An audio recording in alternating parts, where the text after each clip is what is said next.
Hello guys, how are you. आप सभी का स्वागत है मेरे इस YouTube channel Apna Future .com पर। तो आज हम पठन अभियान की गतिविधि पत्रक क्रम संख्या 62 को करेंगे। यह 4 अप्रैल 2022 के लिए है। तो यह गतिविधि पत्रक है जो कक्षा 6ठी से लेकर 8वीं कक्षा के सभी विद्यार्थियों के लिए है। तो यहाँ पे विद्यार्थी ने अपना नाम लिखना है, फिर अपने शिक्षक और शिक्षिका का नाम लिखना है जो आपको हिंदी पढ़ाता है। जो आज की जो हमारी वर्कशीट है वो हिंदी की वर्कशीट है और आज हम कविता के बारे में पढ़ेंगे। तो कौन सी कविता है? पुष्प की अभिलाषा, यानी कि एक पुष्प की क्या इच्छा है, पुष्प क्या बनना चाहता है, उसकी क्या अभिलाषा है। तो इसके बारे में आज हम पढ़ेंगे। तो आइए शुरू करते हैं। फूल क्या कहता है, पुष्प क्या कहता है कि चाह नहीं मैं सुरबाला के गहनों में गूंथा जाऊं। अब फूल कहता है यह मेरी इच्छा नहीं है, मेरी यह आशा नहीं है कि मैं देव कन्या के बालों में मुझे लगाया जाए। देव कन्या यानी कि जो देवता होते हैं उनकी जो लड़कियां होती हैं, उनकी जो महिलाएं होती हैं, फूल कहता है मुझे उनके बालों में लगाने की मेरी इच्छा नहीं है कि मुझे वो अपने बालों में लगाए, वो देव कन्याएं, और मैं गर्व महसूस करूं। आगे क्या कहता है? चाह नहीं प्रेमी माला में मैं बिंद प्यारी को ललचाऊं। अब आगे पुष्प कहता है कि मेरी यह चाह भी नहीं है कि जो प्रेमी होते हैं, जो शादी करते हैं, या उनकी जो मालाएं होते हैं, मालाएं मुझे यूज किया जाता है, मेरी यह इच्छा नहीं है कि मुझे उस माला में मुझे यूज किया जाए, मुझे बिंद आ जाए, मुझे उसमें पिरोया जाए। और मेरी इच्छा भी नहीं है कि जो मुझे वो प्यार करे। ये जो फूलों को प्यार करते लोग, मेरी इच्छा नहीं है कि वो मुझे प्यार करे। तो आगे क्या है? चाह नहीं सम्राटों के शव पर हे हरि डाला जाऊं। अब फूल कहता है, पुष्प कहता है कि मेरी यह चाह नहीं है, मैं यह भी नहीं चाहता कि जो सम्राट होते हैं, जो राजा महाराजा होते हैं, मुझे उनके शवों पर मुझे मतलब चढ़ाया जाए। और मेरी यह इच्छा भी नहीं है कि मुझे हरि हरि मतलब भगवान के चरणों में मुझे डाला जाए। तो मैं यह भी नहीं चाहता। तो आगे क्या बताया गया है? चाह नहीं देवों के सिर पर चढ़ूं भाग्य पर इठलाऊं। अब इसमें क्या कहता है फूल कि मुझे यह भी नहीं चाहता मैं, मेरी इच्छा यह भी नहीं है कि मुझे देवों के सर पर चढ़ाया जाए, मतलब उनके चरणों में चढ़ाया जाए। तो मैं तो ये चाहता हूँ, और मैं ये सोचता हूँ कि भी जैसे मुझे देवों के चरणों में चढ़ाया जाएगा तो मैं अपने आप पर गर्व महसूस करूँ।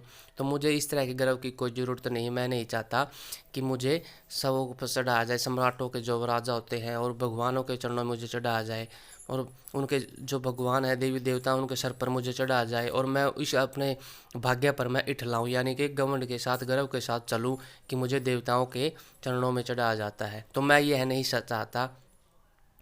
मुझे तोड़ लेना बनमाली। अब आगे क्या बताया गया है?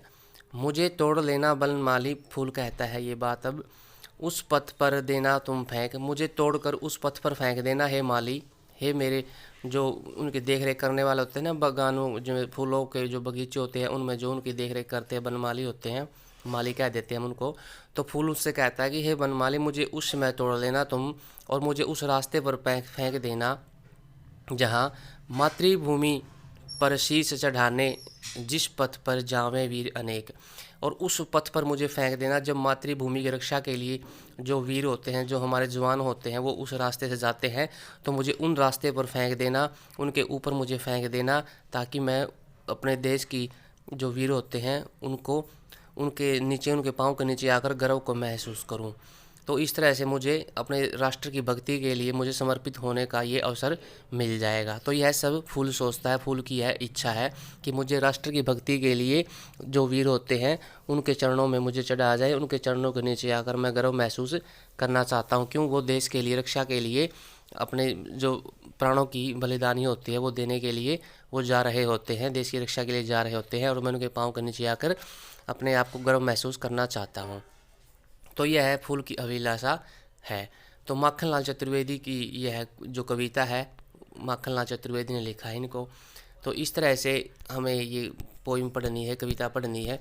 तो इसके कुछ क्वेश्चन दिए गए हैं। क्वेश्चन कौन से हैं? जैसे इसमें 4 क्वेश्चन दिए गए हैं, तो 4 क्वेश्चन में से हम पहला क्वेश्चन करते हैं। पहला क्वेश्चन है क्या?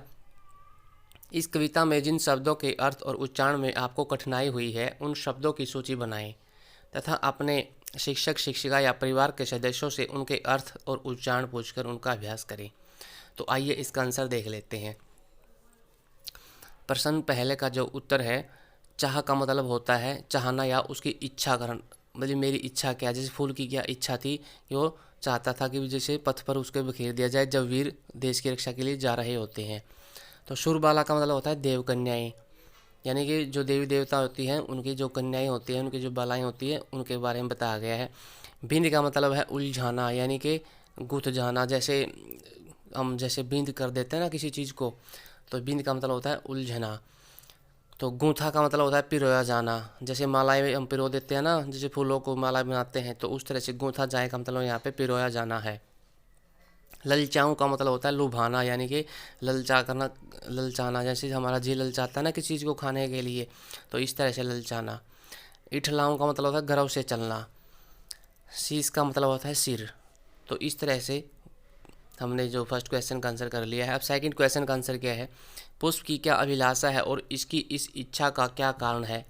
अपने साथियों और अध्यापक से चर्चा करके इसके बारे में 5 वाक्य लिखिए। तो आपने पुष्प की अभिलाषा बतानी है, फिर उसकी अभिलाषा ऐसी है क्यों, इसका क्या कारण है, इस अभिलाषा के पीछे आपने वो कारण बताना है।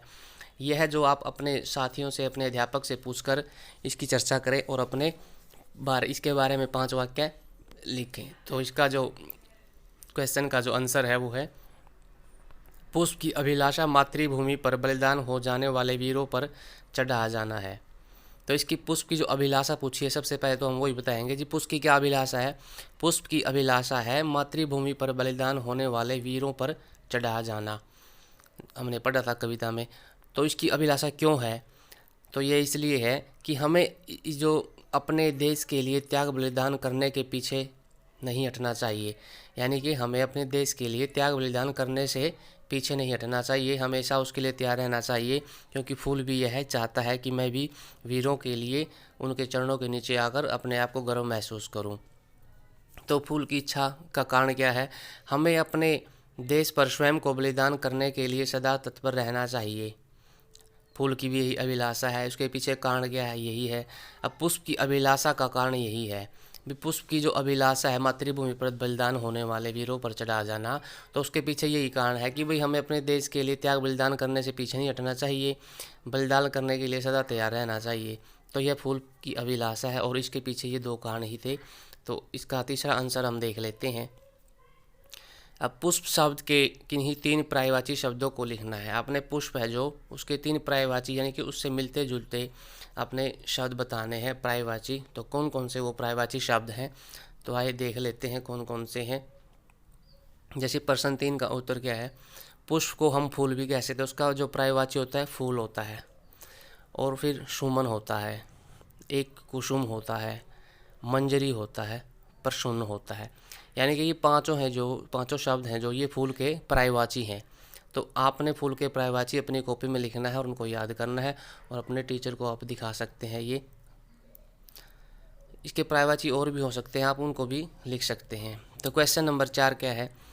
आप भी कविता बना सकते हैं। कोई भी शब्द या दृश्य को देखकर उससे संबंधित शब्दों का अर्थ कीजिए, शब्दों का संकलन कीजिए और उससे कविता बनाने का प्रयास कीजिए तथा उसे कक्षा में प्रस्तुत कीजिए। जैसे नाव, पहाड़, फूल, दोस्त, खेत, विद्यालय, वर्षा आदि।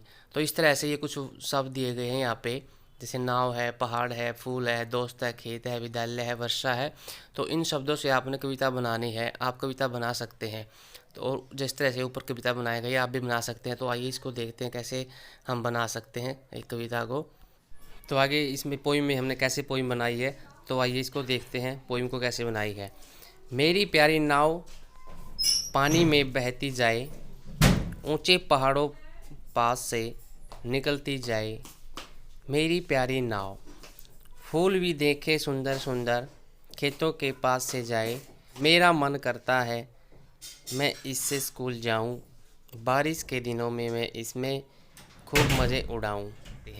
तो इस तरह से ये जो हमारी जो पोइम है वो हमने बनाई है। तो आप अपने तरीके से इसके बना सकते हैं। इसमें बनाने के लिए आप अपने टीचर की, अपने पेरेंट्स की, अपने फ्रेंड्स की हेल्प ले सकते हैं। तो आपने ये इस तरह से कविता बनानी है। तो स्टूडेंट आज के लिए इतना ही काफ़ी है। तो मुझे आशा है कि ये पोइम आपको अच्छे से समझ में आ गई होगी।